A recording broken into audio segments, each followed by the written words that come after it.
Good morning, everyone. Good morning. Assalamu alaikum. Subah wanaksan. I am really delighted to see so many incredible leaders and so much of our community here. I want to start with a gratitude by thanking the Minnesota Democratic delegation. Senator Amy Klobuchar, Senator Tina Smith, Congresswoman Angie Craig, Congresswoman Betty McCollum, for strongly speaking in opposition to the hate, to the fear-mongering, and for standing up in unity for the Somali community here in Minnesota and across the country.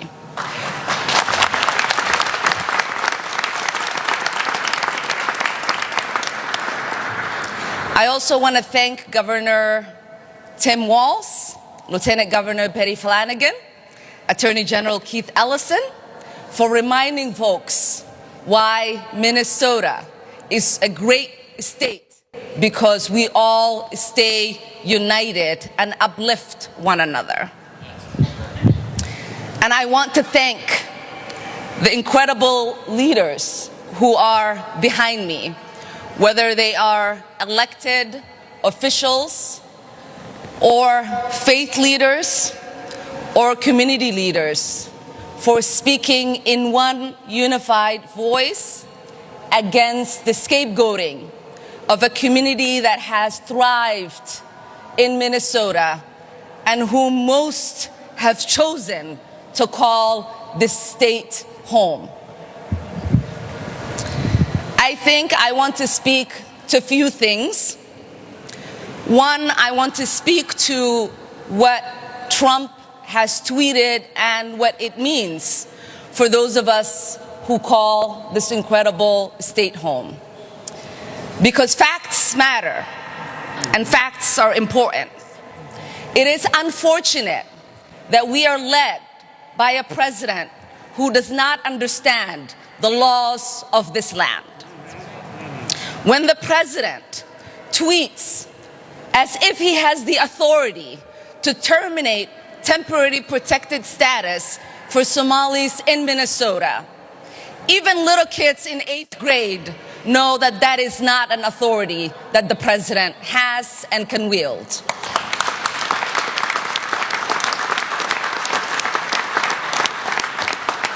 Temporary status protection for Somalis expires March of 2026, and anyone with that status has 60 days after for it to have any impact on them. And so if you are confused, if you feel threatened, know that the law is on your side and our demented president can't do anything about it.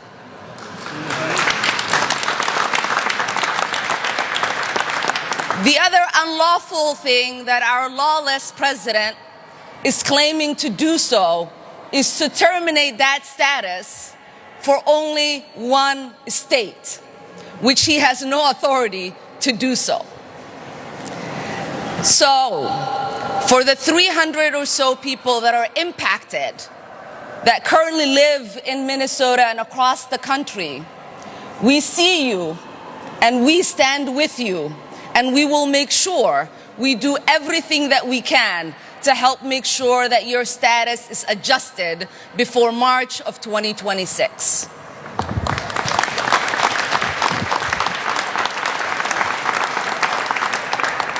Because you know and I know that there is nothing temporary about people's lives here in the United States. Many of these people that we are talking about have built lives. They own homes, they own businesses, they are a vibrant part of our communities. And we want to make sure that their new home stays their forever home. The second thing I want to speak to is that in this country, we do not blame the lawlessness of an individual on a whole community.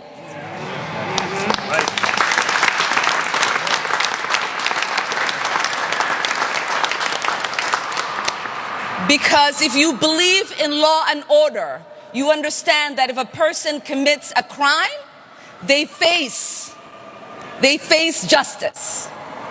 And that you don't put that crime on a whole community. What we also know is that there is not a single evidence that the president or his coonies have put forth that there are any single resource from taxpayers in Minnesota that has gone to aid and abet terrorism. That language is dangerous. That language puts the lives of Somalis not only in Minnesota, but across the country in danger. And if the president believed that, and he had evidence, he would take people to court. So we are sick and tired of the president waking up one day and deciding to put forth falsehoods and demonize whole communities, while the ignorant people that support him then take the lies that he's spreading and use it as a fact. We've seen it during the campaign where he said Asians were eating cats and dogs. We've seen his vice president repeat those lies. We've seen the media run it as a headline as if it was a fact. That is shameful. That is shameful. That is ignorant. It makes us look like a stupid nation that does not believe in truth but traffics in lies. It makes the world mock us, and we are better than that. We are better than that as Americans.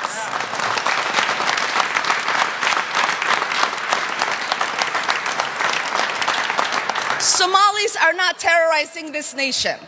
We are helping it thrive. Somalis have always seen themselves as a fabric of this nation. We have signed up to serve this country in its military. We have signed up to teach children. We have signed up to become nurses and doctors and engineers. We have signed up to be public servants and get elected into office. We don't do that because we hate this nation. We do that because we love this nation.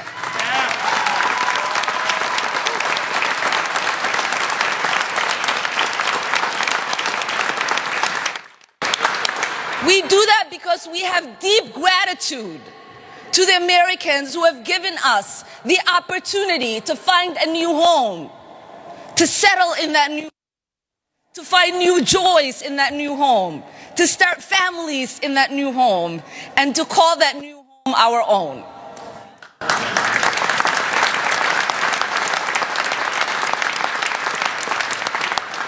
We don't complain on the sidelines. We get involved in making America better.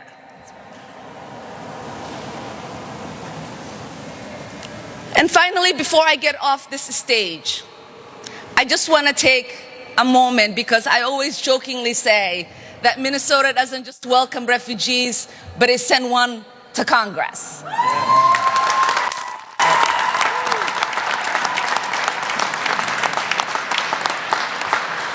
But I want most Minnesotans to know this. Majority of us Somalis who are here, as my friend Ali said yesterday, most of us, this was not the first place we came when we came to the United States. But most of us chose Minnesota as our home because Minnesota is special to us. Minnesotans are special to us.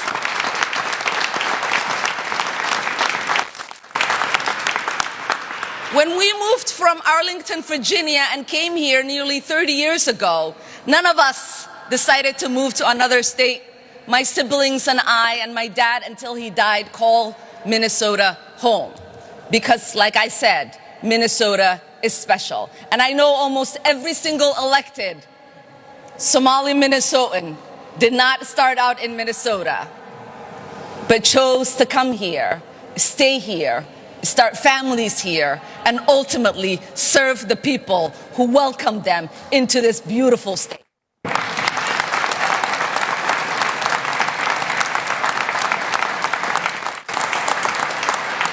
So not only are we not going anywhere, not only are we going anywhere, we are not going to allow anybody to make us feel less Minnesotan or less American.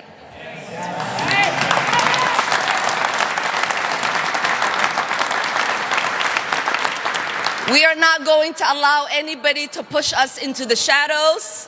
We're not going to allow anybody to erase our presence and our contribution. And we are not going to allow anyone to scapegoat us. Because as Somalis, what we learn from Minnesotans is that you have to be resilient to thrive in Minnesota. And we are goddamn resilient. Thank you so much.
Into office. We don't do that because we hate this nation. We do that because we love this nation.